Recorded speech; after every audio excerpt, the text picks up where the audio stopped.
จอยไหลป้ายห้องจุ้ยแล่ปีต่างกาลาหาทาดถ่อมตั้งในคะการเลือกตีผุยแสงผุยล้านอองตีเฮ็ดการเหม่อเตซื่อเตึกหลินอำนั้นเตเลือกเฮิรนเนี่ยอันไหนเนี่ยหลูไรจู้ด้วยห้องจุ้ยอำนั้นก็ปีต่างหาทัดจึงเตลาดว่าถูกลีซื่อเนี่ยถูกลีผุยเนี่ยอำเนี่ยสืบมาการตำวางเฮาสร้างลางนะเปิดห้องว่าความอังกฤษความกะลาเขานั่น landscaping นะฮะแล้วเขาก็บ่เรียนตาเตยกจันแห่งทัดของเฮิรนคืออองตีอยู่ขึ้นมาไหลน้ำเมื่อนาง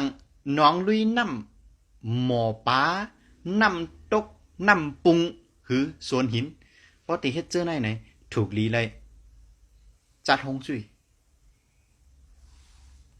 สืบมาการปิ่นแม่ควักออกสืบควางแทงอองติมัก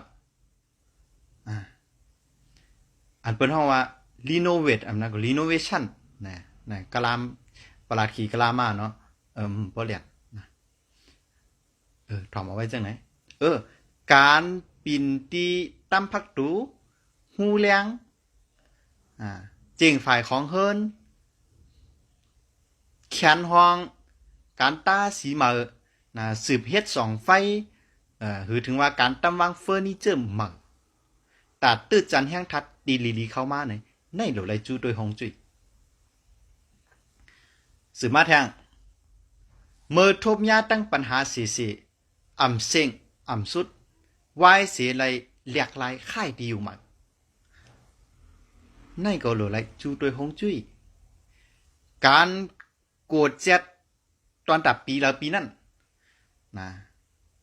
เป็นห้องว่าการโกดเจ็ดปีละปีนั่นตอนตาติดตื้อจันแห้งทัดตามตีฟ้าของปีนั่นอันเขามากำแถมเฮมันปอเดี๋ยวมากำแถมเลยหักนำตอนพรดีมันเตรียมทนได้ปีนั่นในถูกลีไรโดยฮงจุ้ยจัดฮงจุ้ย1 ปี 1ปอกโดไรจูโดยสืบมาแทงการปันความตึงป่างลองการเลือกอองตีตอนตัดเต็บเผา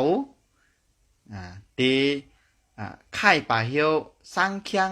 หรืออำนั้นก็เป็นห้องว่าหาวันหลีตัดเตฝังก้นตายเนี่ยอันไหนก็ถูกดีเลยจัดฮงจุ้ยหรือจูด้วยเวทหาทัดตอนต่างเงาตรงหัวในย้อนคือยังไว้กันได้ก่อนค่ะทบยากันแทงมาเงาตรงหัวหน้าสลาตื้นดีสลากาปันมาวนถึงโจจตะวนถึงสลาตื้นดีมาสูงค่ะ